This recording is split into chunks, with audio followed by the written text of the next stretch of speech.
Hoje, o homenageado é Mussum, Antônio Carlos Gomes Bernardes, mais conhecido como Mussum. E graças ao seu filme autobiográfico que saiu há pouco tempo, muito bacana, muito legal, traz toda a sua biografia, né? Os principais fatos da sua vida, marcante, impactante. É o cinema nacional mostrando para que veio e olha, muito bacana ver um negro humorista que fez muito sucesso pelo Brasil afora sendo retratado na película. Logo depois da vinheta estamos começando então, tudo bem para vocês?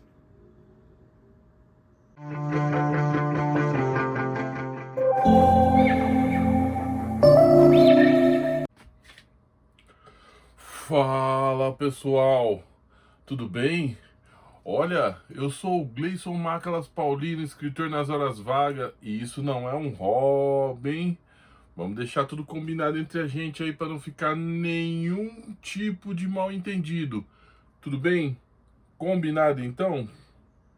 No exercício da profissão do ofício de escritor, eu, Gleison Macalas, publico alguns romance, aventura e fantasia na plataforma do Wattpad, disponível gratuito para todo mundo que quiser ler digitalmente, em e-book.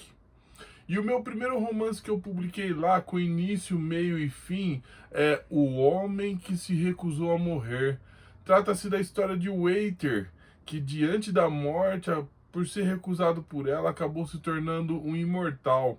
A trama se passa no início dos primórdios da nossa humanidade e civilização. Tá lá completinho, pode dar uma olhada. Os que vou citar agora, eles têm a produção das suas capas por Rodrigo Ponciano, que também é escritor. Ele é responsável pelo Império dos Guerreiros, esses dois livros fantásticos de aventura e fantasia. Eu já tenho os meus, falta você adquirir os seus também. Se quiser uma aventura e fantasia bem contada, olha, essa é a trama. A continuação de Um Homem que se Recusou a Morrer se chama Os Imortais. Trata-se de um grupo seleto de seres que desenvolveram dons e poderes especiais, inclusive o da imortalidade. A trama se passa nos inícios dos primórdios da nossa humanidade e civilização. Tem também baseados em muitos fatos reais. Trata-se de uma coletânea de contos urbanos, da qual eu narro algumas histórias que aconteceram aqui na região do Ouro Verde, região sudoeste de Campinas, periferia interior de São Paulo. E essas pessoas só foram modificados seus nomes porque muitas delas ainda estão por aí fazendo a diferença. Está sendo publicado aos poucos, dá uma olhada, vistoria. Tem também Guerreiro Urbano. Cassius Clay saiu do exército com a patente de sargento e depois entrou na polícia militar, civil, federal e por último terminou como agente de campo do Serviço Secreto do Governo do Brasil. Entrem lá, sua trama tá chegando à metade agora. E também faz parte, ela se passa dentro do universo Gamp. Então não repare se você vê um ou outro personagem transitando ali na trama, ali, fazendo parte da história também, que é tudo interligado. Tem também, por último, mas não menos importante, Cavaleiro Celestial. John Rodas é o inventor da roda. E esse Neandertal foi somado, fundido a uma força suprema de codinome Cavaleiro Celestial, que contém 1% de todo o vasto poder do nosso Deus Todo-Poderoso. Essa trama também se passa dentro do universo Gamp, por isso não repare se você vê um ou outro personagem transitando ali na trama, na história. E é isso, pessoal. Se você quiser ler esses romance, aventura e fantasia, tá lá no Wattpad, disponibilizado gratuitamente para todo mundo. Eu, no exercício da profissão de escritor, vou me reinventando a cada conto, a cada história. Belezeira? Mussum, um filmes do Cacildes, é um baita blockbuster a nível nacional, do cinema nacional brasileiro, e traz a trajetória desse grande humorista negro, que se chamava Antônio Carlos, e teve uma infância muito pobre, mas ele começou desde cedo a fazer parte de colégio interno, que era obrigado graças aos patrões de sua mãe, por onde ela trabalhava, para ele não ficar dentro da casa junto com ela, que ela também trabalhava e não tinha como tomar conta dele. Então ele desde muito cedo frequentou colégio interno, aprendeu a ler, ensinou a sua mãe a ler também, porque ela não sabia. Assim que ele aprendeu a ler, ele já ensinou a sua mãe a ler também. E entrou pro exército, na aeronáutica. Só que sabe como é que é, né? Vida de periférico tem que ter um samba. E ele logo se juntou com um grupo, os Originais do Samba, em começo de carreira, tocando para Elza Soares e tocando ali no eixo Rio de Janeiro. E ele era o Antônio Carlos do Reco Reco. Fazia muito sucesso esse grupo, tanto é que ele ficou na ponte durante muitos anos entre a aeronáutica e o samba. Até chegar um momento em que ele teve que dividir, ou ele ficava com a aeronáutica ou ele ficava com o samba. E deu o que falar para contar para sua mãe. Já tinha sua primeira mulher, né, sua primeira namoradinha com quem ele teve um filho. O primeiro ela perdeu, aí depois só no segundo que ela teve.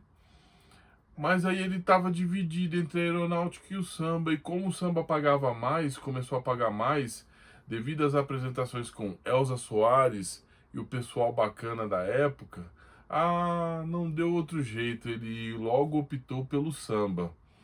E graças a essa sua primeira mulher, ele passou a frequentar a Mangueira, conhecendo Cartola, a sua esposa e muita gente da época que fazia sucesso, assim como Alcione também.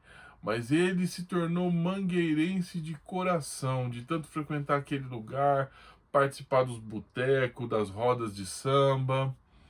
E o seu grupo, Originais do Samba, aos poucos foi crescendo, foi fazendo sucesso. É, Teve a parceria com o Jorge Benjor também, que eles fizeram num show do Jorge Ben. Eles tinham um problema que eles tinham poucas músicas originais, né? Tinha aquela do lado direito, da rua direita, era o único sucesso que eles tinham. Mas aí na parceria da Ponte com o Jorge Benjor, eles começaram a pegar aquela Cadê Teresa e deram a sua versão para ela. E como eles ajudaram num show com o Jorge Benjor fazendo backing vocal, Jorge Benjor autorizou eles a gravar a música, assim como ele também gravou no seu disco. Só que Jorge Benjor tinha a sua versão, os Originais do Samba tinham a versão deles, que também ficou muito bacana, fez sucesso. Eles viajaram para o México nas suas primeiras viagens e ganharam muito dinheiro. E ali começou, né? Mussum começou a ficar famoso, começou a fazer muita voltagem. Eles começaram se apresentando num programa de televisão do qual eles tinham que cantar o básico do samba. Eles não podiam cantar suas músicas originais que faziam sucesso nas rádios. E devido a isso, eles começaram a ter um contato maior com esse meio de comunicação que até então não era tão forte assim no país. Ainda estava engatinhando. Numa dessas apresentações, Chico Anísio visualizou o Antônio Carlos e convidou ele para fazer parte da sua escolinha do professor Raimundo. Mas antes disso, teve um lance interessante e bacana do qual ele ganhou o nome de Mussum, que ele foi fazer uma apresentação com o Grande Otelo. Grande Otelo era um negro muito famoso, já era um ator requintado lá por seus filmes, por suas peças, pelo país afora.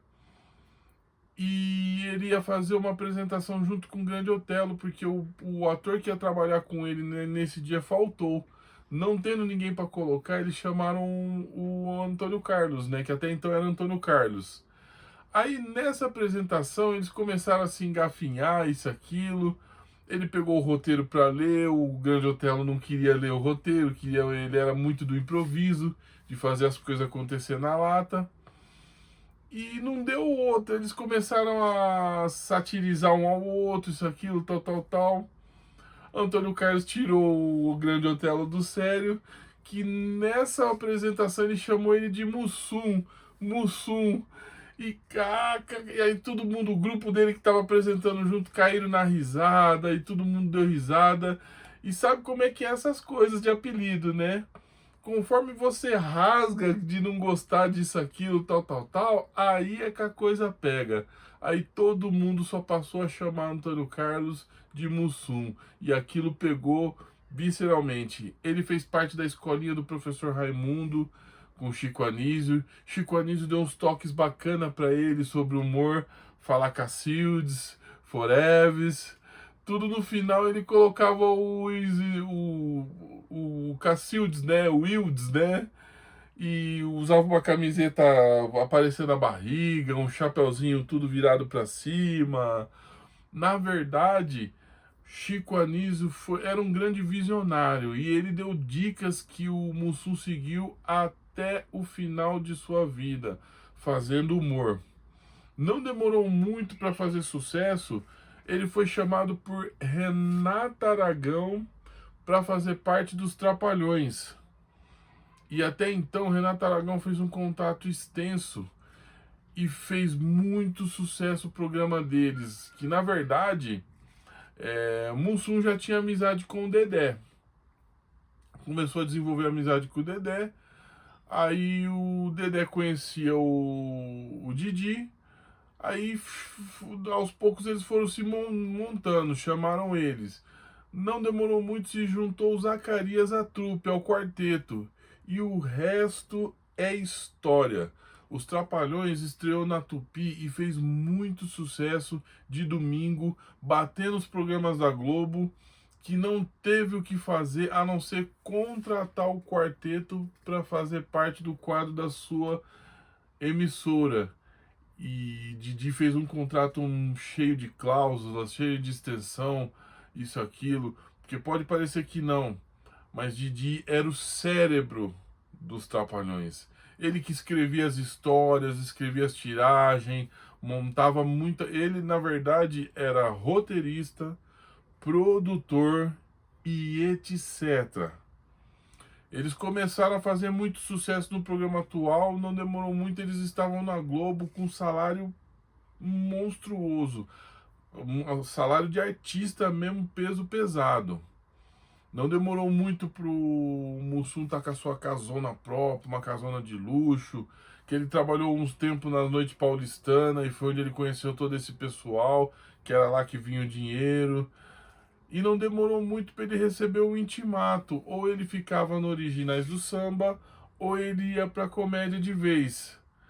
E não tendo opção, ele deixou os Originais do Samba e foi para comédia de vez. Mussum se tornou um personagem arquetipo. Eu confesso para vocês que eu não gosto muito do estereotipo que ele pregava na época, do cachaceiro, do negrão pingaiada, do negrão vagabundo que não gostava de trabalhar. Mas eram épocas diferentes, eram épocas inocentes, e que não tinha nenhum outro representante negro na televisão de peso, assim como tinha o Mussum. Então certas coisas a gente relevava, não levava muito para esse contexto. Sem falar que o Antônio Carlos, o Mussum, era um baita de um trabalhador e muitas vezes se desdobrou entre grupo de samba, gravações. Ele era um cara multifacetado. Tanto é que quando ele ficou só com a comédia, ele já estava há muitos anos dividindo o samba e a comédia, fazendo essa ponte entre um e o outro. Fora no período também que ele trabalhou na aeronáutica e que ele se dividia com o samba, ou seja, um cara totalmente diferente do seu personagem estereotipo. Desculpe. Ele era um baita de um trabalhador workaholic do seu tempo. E eu achei bacana o filme retratar essas coisas, porque até então aquilo que se prega não é aquilo que se vê realmente. mas eu gostava do personagem dele, eu como criança, porque havia poucos negros na televisão, assim como ela surgiu. E os Trapalhões era a febre, era divertido ver aquelas tramóias entre eles lá, muito bacana, muito legal. Se você puder ver esse filme, veja, está em cartaz no cinema. E eu achei legal porque eles fizeram de uma forma assim, a biografia exaltando o que foi o Mussum, esse grande ator workaholic, à frente de seu tempo, visionário, sambista e etc. Era um baita de um trabalhador. E tem a cena triste também com a morte da sua mãe, que a sua mãe tinha um problema no coração também, assim como ele teve também depois. Olha, se quiser um filme para se divertir, para conhecer um pouco mais sobre esse grande homem que foi o Antônio Carlos, assista nos cinemas Mussum, um filme do Cacildes, que ainda está em cartaz ainda. Se puder dar uma olhada, vá, veja, prestigie o cinema nacional, que com essas biografias só enriquece o cotidiano da gente. É isso, pessoal. É isso que tem para hoje. E a gente vai se falando. Tudo de bom para vocês, ok?